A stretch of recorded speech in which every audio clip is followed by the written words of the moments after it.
Essa questão dessa situação que o pastor colocou, isso vai lembrar também que em todas as vezes que Deus se refere à humanidade, ele está se referindo sempre ao homem. Ele não se refere à humanidade como mulher, ele se refere a homem. Ele não faz essa separação de homem e mulher. É porque a palavra no Antigo Testamento, homem, vem da origem Adão, né?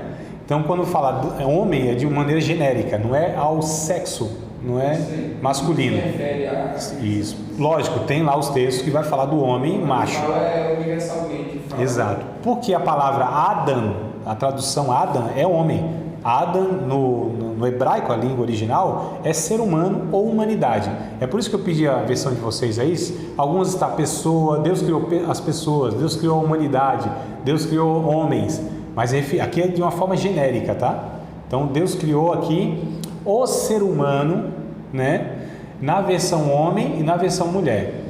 Isso para nós é estranho, porque depois do capítulo 3, ou a partir do capítulo 3, o homem agora vai denominar a mulher, a fêmea, de Eva, porque é mãe dos viventes. Eu até notei aqui, 3:20, onde ele dá Exato, onde o homem vai chamar ela de Eva porque ela é mãe dos viventes, né? Mas Deus nunca deu o nome e tal. Mas por que eu estou dizendo isso, né? A gente vai perceber aqui, então, que o que houve aqui, nesse pecado, nessa queda, houve aqui a ruptura diante de Deus. Os homens, ou o ser humano, a humanidade, representada em Adão, agora tem um problema sociológico, eu falei, teológico, lembra? Sociológico, psicológico, sociológico, né?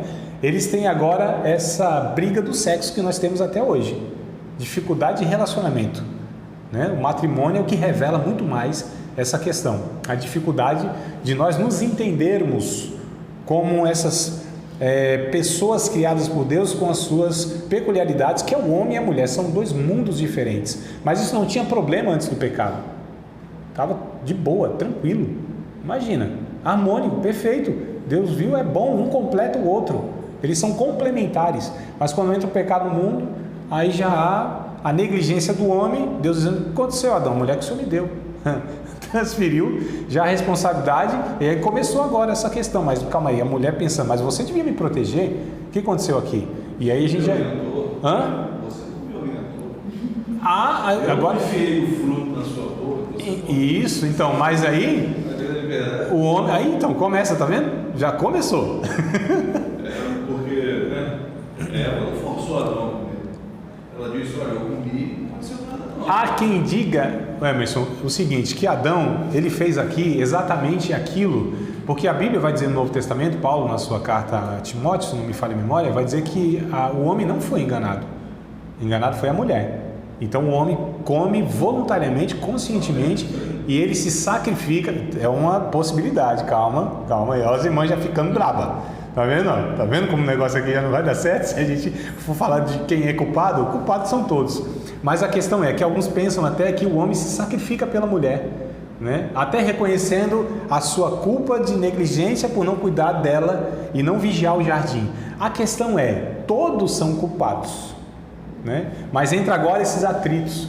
A questão que eu quero pontuar aqui é o que Paulo fala em Romanos capítulo número 3, verso de número 23, que ele diz que todos pecaram e carecem, né? Estão destituídos da glória de Deus.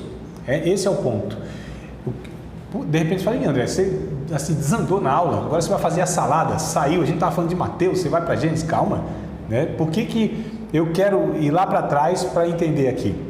Porque aqui começa então essa saga de Deus resgatar o homem na história, tá? Então tem o primeiro Adão que falhou, né? Mateus vai falar de um segundo ou de um último Adão. Isso é bem interessante. Então o Adão, ele gerou quem? Capítulo 5, versos número 2 e 3. Bora lá, voltar lá. A gente vai ver sobre a genealogia de Adão. Eu parei na genealogia de Mateus, é por isso que eu estou pegando e tentando fazer esse paralelo, tá? Então, Gênesis capítulo de número 5, versículos de número 3 em diante, né? Lógico que eu não vou ler toda a genealogia.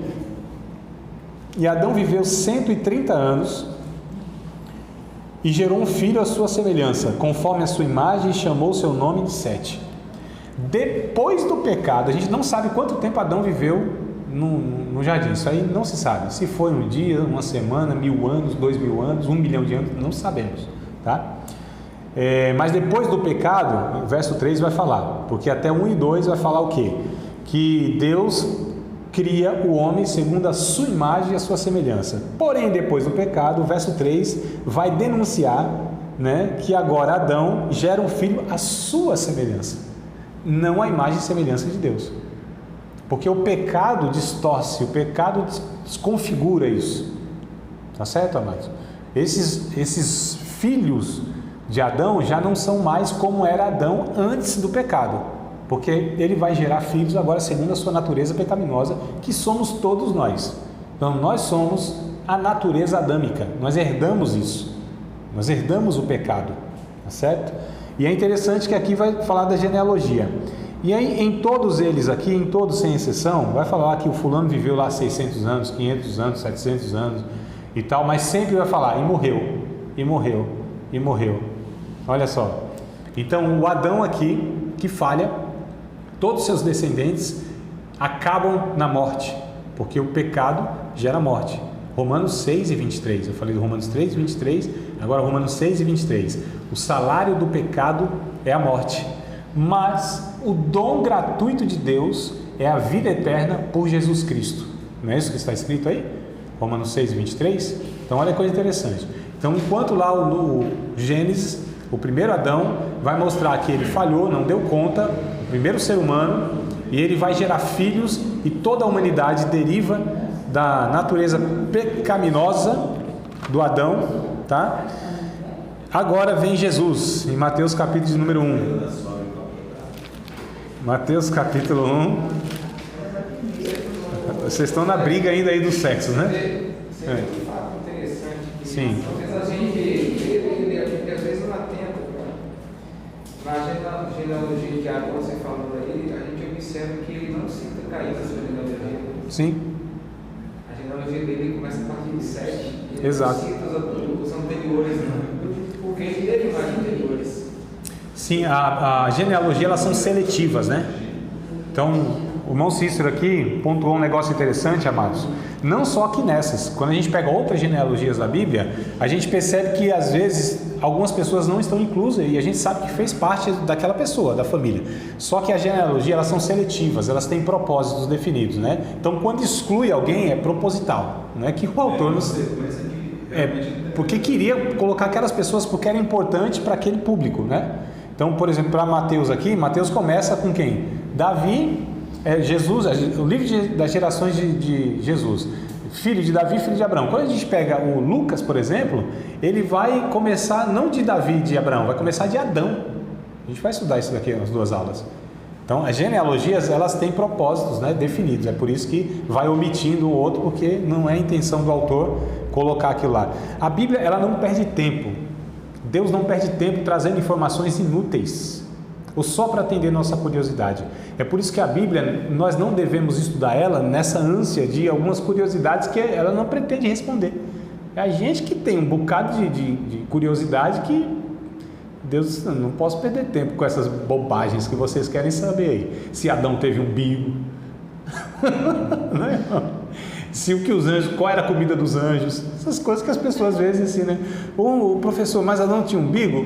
Eu acho que não. Se você tem, tinha que ter também. Mas ele não teve, ele não nasceu de uma mulher, não teve o cordão umbilical. Mas a gente vai gastar quantas horas procurando na Bíblia, estudando? São coisas inúteis, são curiosidades, nós são. Mas a Bíblia não tem, amados, essa preocupação. Hã? Quem, varão? Da novela. Que eu estou por fora, eu preciso estar mais antenado aí nessas novelas, né? Até um irmão disse para mim assim, André, eu provo para você que o Adão, o homem, ele teve umbigo, né? Porque Deus cria o homem, né? Como era de barro, criou assim, olhou assim, mas é muito bonitinho, aí fez assim com o dedo e coisou o buraquinho. Bom, a gente estava indo tão bem, né, Mocis, na teologia aqui. Vamos voltar aqui, vamos para a seriedade do negócio? Então, ai, meu Deus do céu. Eu vou falar besteira, eu perco o raciocínio. Genealogia de Mateus, capítulo 1, verso 1, né? Então a gente vai ver aqui que começa, né, enquanto o Gênesis capítulo 5, depois lá da queda, verso 3, começa a genealogia de Adão e só mostra a morte em todos os seus descendentes, a genealogia aqui em Mateus capítulo 1 começa o nascimento, né, com o nascimento de Cristo. Ele é o último Adão. Então olha o contraste. Mateus está mostrando aqui, ó, esse agora é de fato o enviado por Deus, o Messias, né, aquele que vai salvar a humanidade, porque ele é o ser humano. E Paulo vai completar isso lá em 1 aos Coríntios, capítulo 15, verso de número 45, tá bom? Ele vai, vamos ler lá? 1 aos Coríntios 15 e 45. Olha como a Bíblia ela é harmônica, né? E como é interessante quando a gente compreende ela toda, nesse sentido que ela vai, né, trazendo os textos, embora sejam diferentes autores, diferentes épocas, mas como ela vai se completando. Capítulo de número 15, de 1 aos Coríntios, capítulo de número 15, verso 45. Assim está também escrito: o primeiro homem, Adão, foi feito em alma vivente, o último Adão em espírito vivificante. Esse último Adão, Paulo está se referindo ao Cristo, a Jesus, tá certo? Que é o ser humano, mais ser humano do que o Adão foi, porque o Adão ele se degenera, o Adão deixa de ser o ser humano original, porque de fato não era original, porque quem é original nunca pode perder a sua originalidade, né? Vocês podem repetir isso comigo só para fixar na mente? Quem é original? Vamos lá, me ajudem aí, participe da aula só para não dormir. Quem é original? Calma aí, vocês estão muito... vamos marcar aqui um ensaio para a gente. Quem é original? Não pode perder a sua original. Não, calma, repita depois de mim, mano. Quem é original? Quem é original? Nunca se desoriginaliza.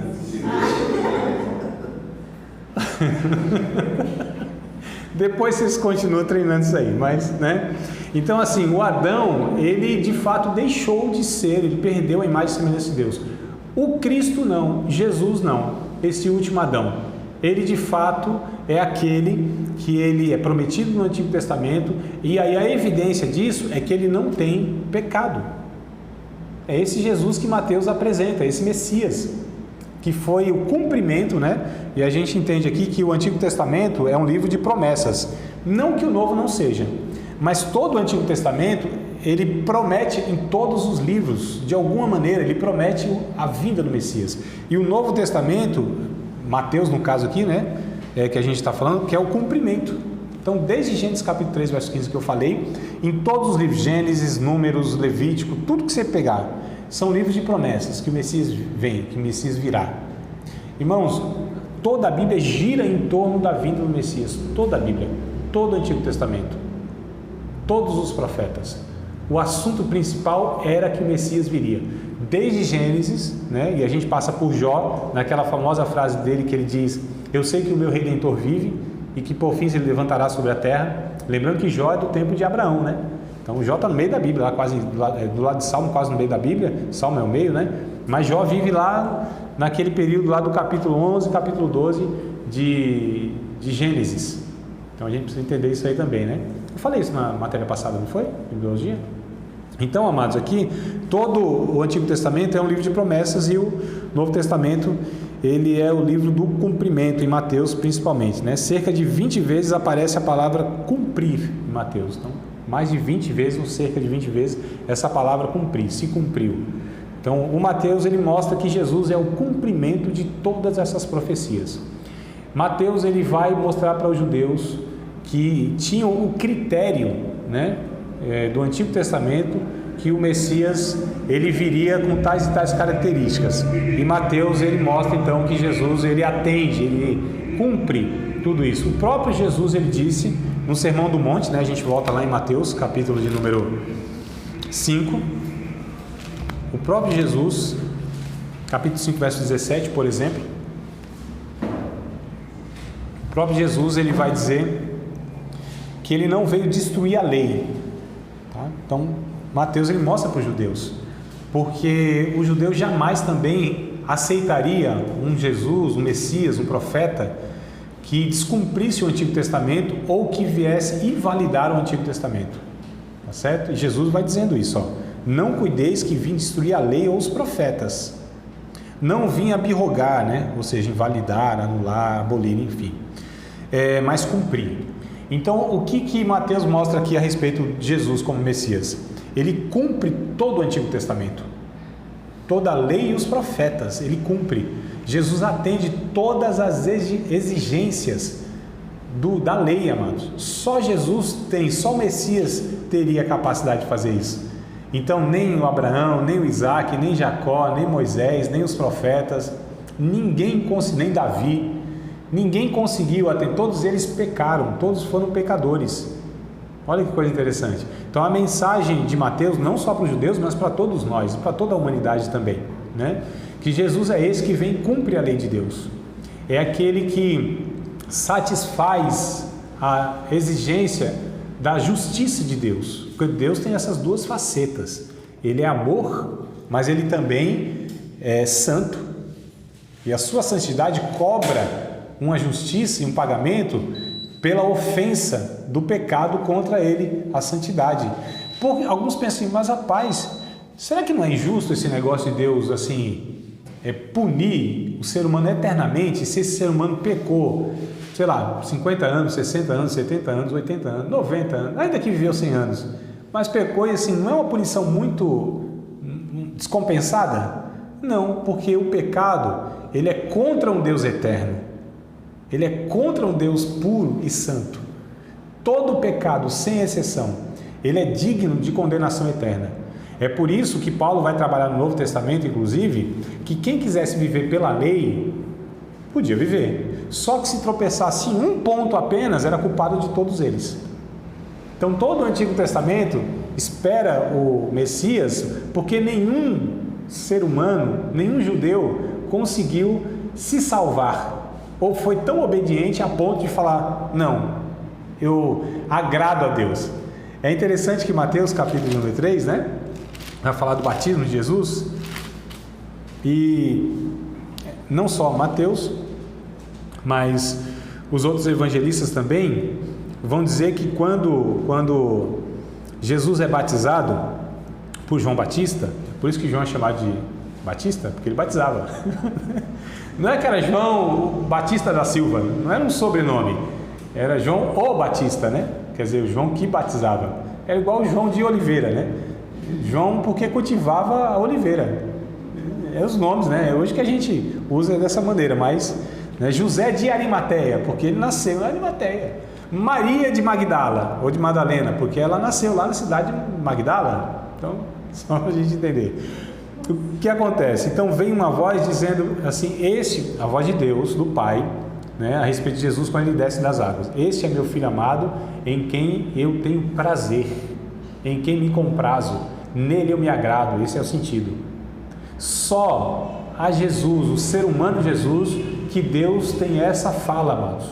Nenhum outro ser humano, por mais fiel que a gente entenda que ele foi, por mais piedoso que a gente entenda que ele foi, nenhum ser humano teve de Deus essa aprovação dizendo, nele eu me agrado, porque todos desagradaram a Deus, todos nós desagradamos a Deus, nós não temos condição nenhuma, nós como ser humano descendentes de Adão, por mais fielzinho que eu seja, por mais piedoso que eu seja, por mais honesto que eu seja, por mais que eu vá na igreja, por mais que eu sirva a Deus com as minhas finanças, por mais que eu faça bem para as pessoas, por mais que eu seja generoso, caridoso, enfim, todos nós somos diante de Deus pecadores.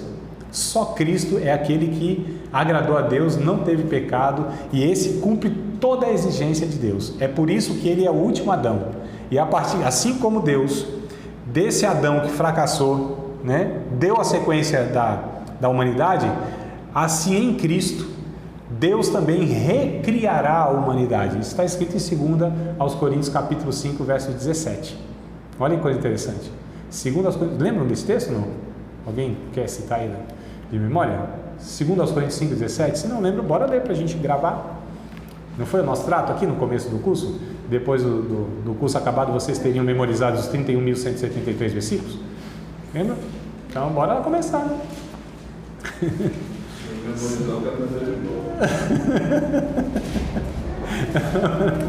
Olha aí, mano, tá vendo a pecaminosidade do homem? Querendo transferir para o professor a culpa de não memorizar? 2 aos Coríntios 5,17, tá? Os que estão em Cristo é nova criação, né? Tem algumas traduções de criatura, ou até nova pessoa, né? Também tem uma versão assim, mas 2 aos Coríntios 5,17. Não é a primeira carta, é a segunda, tá? Vê se está certinho aí.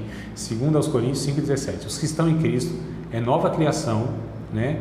As coisas velhas se passaram e eis que tudo se fez novo ou vão se fazendo novas.